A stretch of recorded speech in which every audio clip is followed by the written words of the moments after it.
বন্ধুরা, একটা প্রশ্ন তোমাদের ক্লাস 4 থেকে 6 পর্যন্ত পড়ে চিত্রসহ সংজ্ঞা দাও। সেখানে সাধারণত পড়ে বর্গক্ষেত্র, আয়তক্ষেত্র, ট্রাপিজিয়াম, রম্বস, সামান্তরিক।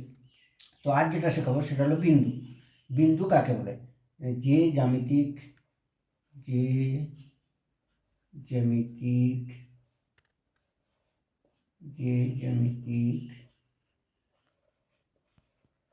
চিত্র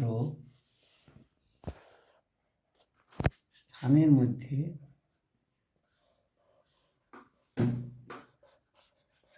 মধ্যে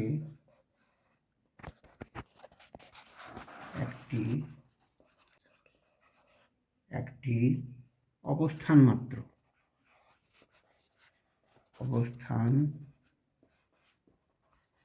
মাত্র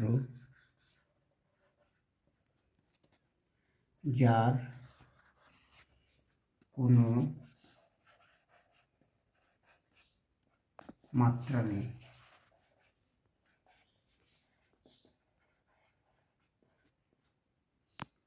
তাকে বলে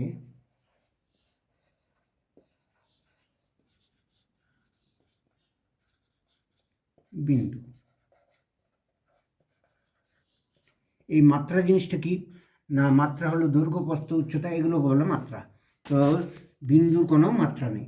তারপর এখানে একটা বিন্দু চিত্র, এটা হলো বিন্দু ও,